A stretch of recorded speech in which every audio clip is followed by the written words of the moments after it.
Oi pessoal, hoje falaremos sobre backup e redundâncias de rede Sorro, Small Office e Home Office, ou seja, soluções para assegurar que os seus dados estejam em recuperação e em continuidade, no caso em pequenas redes, como por exemplo pequenos escritórios ou até o Home Office mesmo.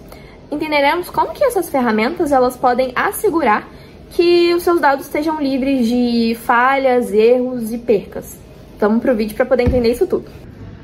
As redes Small Office e Home Office são redes de pequeno porte, usadas em escritórios pequenos e até mesmo em casas. Apesar de menores, ainda é necessário que haja algum meio de segurança para evitar falhas e perda de dados. Por isso, é necessário que haja um planejamento estratégico para backup e redundância. O backup é o processo de criar cópias dos seus dados para que você consiga recuperá-los caso haja alguma falha. Existem dois tipos de backup principais. O primeiro é o backup local, que vai armazenar seus dados em discos rígidos ou então em servidores físicos. E o segundo é o backup na nuvem, que vai armazenar seus dados em servidores na internet. E ambos são importantes para a proteção de dados. Já a redundância é a duplicação de componentes para evitar que a falha de um único dispositivo interrompa as operações.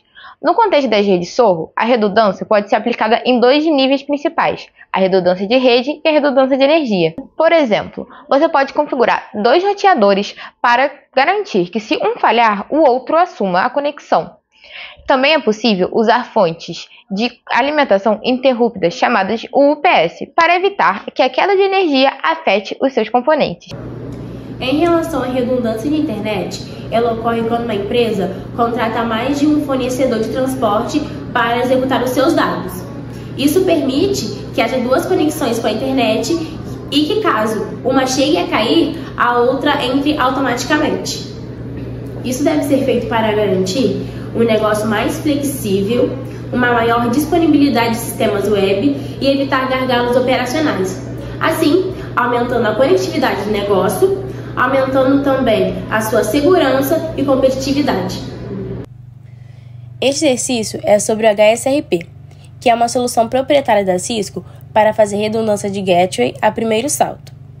Iremos configurar esses protocolos nos roteadores R1 e R3, para que os dispositivos finais, ou seja, os PCs e os switches, tenham como gateway o endereço virtual que foi definido na tabela de endereçamento.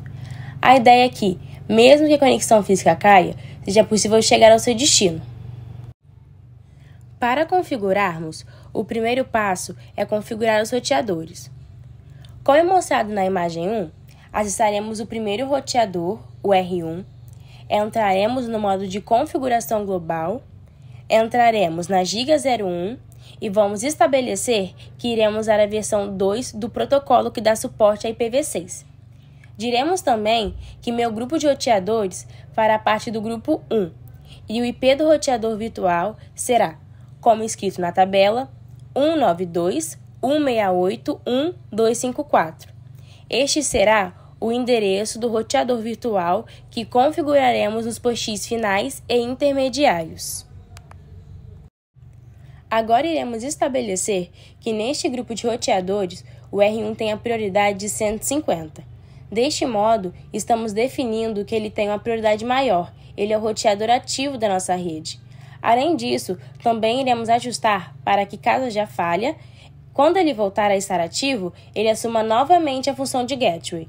Então, resumindo, definimos que R1 será o encaminhador e qual seria o endereço IP do roteador virtual. Após isso, configuraremos o R3. Ele não será o nosso roteador ativo, e sim o de backup. Caso o R1 falhe, ele irá assumir. No R3, precisamos dizer que também usaremos a versão 2 do protocolo, que ele também faz parte do grupo 1 desses roteadores, e que o IP do roteador virtual também será 192.168.1.254. Não iremos alterar a prioridade. Então, resumindo, estabelecemos que ele será o de backup e o R1 será o roteador ativo da rede.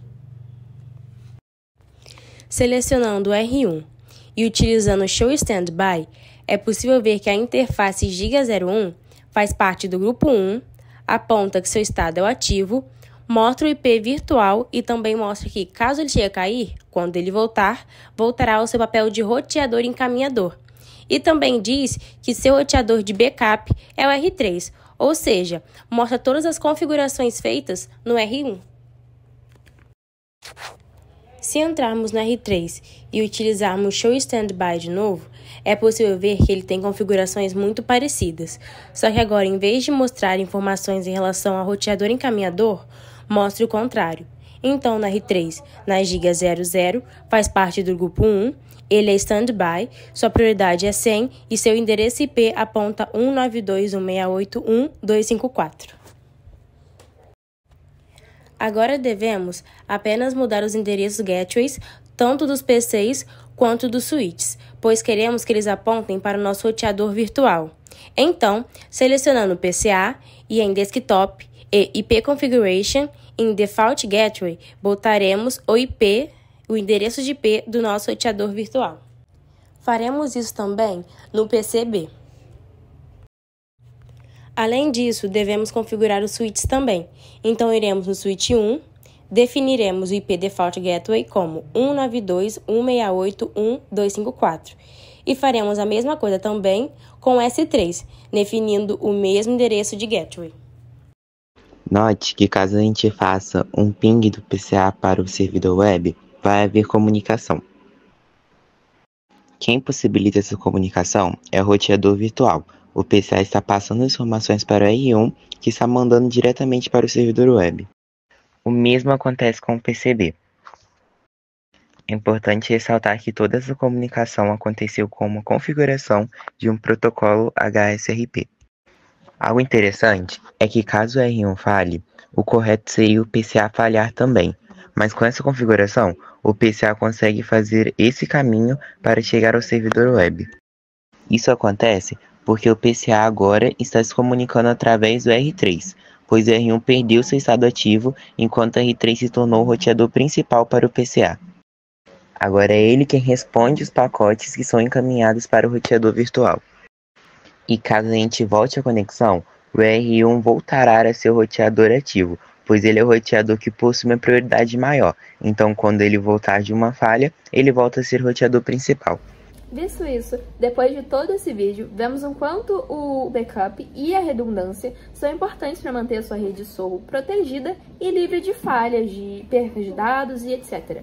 Vimos o quanto os backups automáticos, tanto a redundância de internet e de energia, são importantes para manter esses dados livres de qualquer ataque. Espero que esse vídeo tenha ajudado a você a entender como que essas soluções funcionam e como que elas podem ser aplicadas na sua própria rede. Se tem alguma dúvida, deixa aqui nos comentários, curte o vídeo, se inscreva no canal e até a próxima!